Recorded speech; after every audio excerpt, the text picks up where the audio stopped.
Hi, Kings Mountain. It's your City Manager, Jim Palenick again, and we're back with the latest updates with the City Manager. In this episode, we're going to take a look at all of the new capital purchases that are coming to the community as a result of our recent additions to the budget that allowed for $5 million in new capital spending. We had promised that a significant portion of new paving would be happening. In fact, $1.9 million worth of paving throughout the community and other street improvements are currently underway. So as you see in the video here, much of that paving has already begun this fall, and you can see large stretches already that have been done. Over the course of the next several weeks, you'll continue to see crews out and about.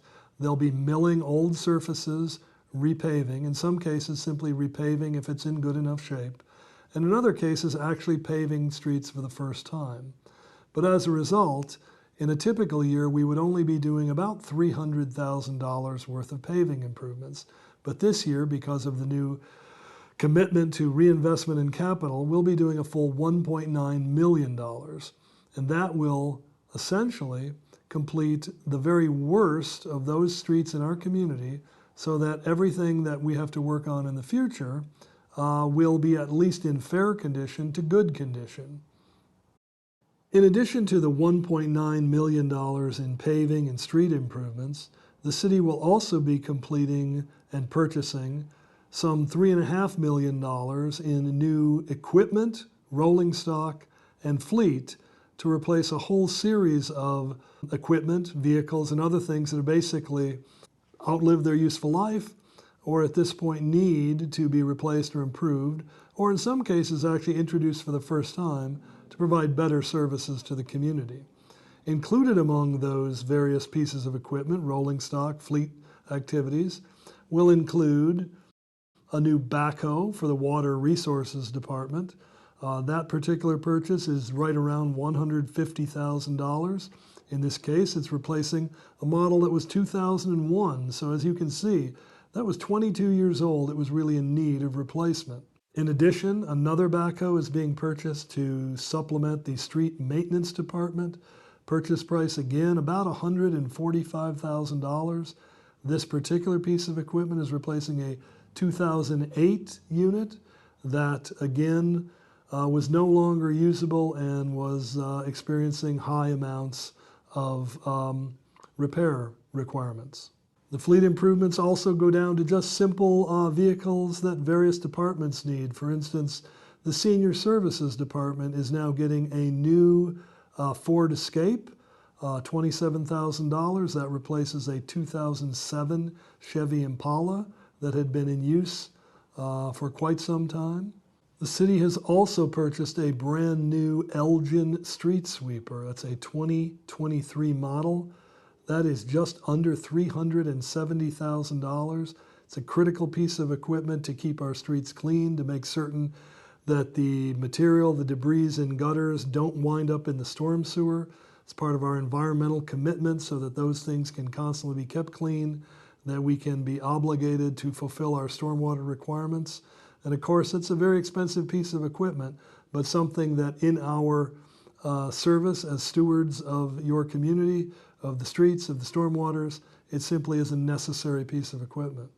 Also recently purchased is a 2024 Ranger patrol boat that our city's police department will use on Moss Lake.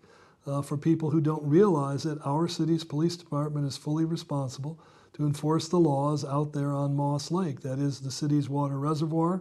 And in this case, this $50,000 boat will go a long way to meet the needs of our department. Other items that we have just recently purchased include a 2023 small Ford Maverick truck that will support our planning and zoning department. That's replacing a 2005 Ford Ranger that obviously has seen its useful life come and go. In addition, another small 2023 Ford Maverick truck will be there and available to our Codes and Inspections Department. And that, at a purchase price of $25,000, is a very economical, effective way to replace what had been a 2016 Chevy Equinox that they drove around the community on a daily basis. Quite a number of other major pieces of equipment or additions to our fleet are actually waiting on delivery, but that we've already purchased as part of this capital reinvestment. And those things include a 2024 Autocar Heil commercial front-end loader. That's a $440,000 piece of equipment. That should be delivered in the second quarter of 2024. We have another 2024 Freightliner rear loader, almost $250,000. That will be delivered as well in the second quarter of 2024. For our cemetery, they're getting a new 2024 Ford F550 with a dump body. That's about a $76,000 item. Should arrive yet this fall. Stormwater will be getting a new Ford F-150 Super Cab 4x4 for about $40,000. And street maintenance will be receiving a 2023 Ford F-150 Super Cab as well, again about $40,000. Water Resources will be receiving a 2023 Kubota KX40 mini excavator. In the street department, a new 2025 Freightliner single axle dump body dump truck will be coming in. Delivery has not yet been determined. Also a 2025 Freightliner tandem axle dump truck. That also is on order, not sure when it will arrive. And for the police department, as we do in most years, we'll be replacing a number of our cruisers, in this case 4. That'll be 2025 Ford Interceptor SUVs, and we expect those to come hopefully yet in mid-November. And finally, 2 of the most substantive and unfortunately expensive pieces of equipment that were entirely necessary for the city to purchase, but that are critical to maintaining public safety in our community, was a new 110-foot ladder truck for the fire department, which is costing about $1.7 million. That is replacing a ladder truck that is well over 20 years old and no longer safe for common usage. Additionally, the fire department this year needed a second engine pumper, and that is about a $750,000 piece of equipment.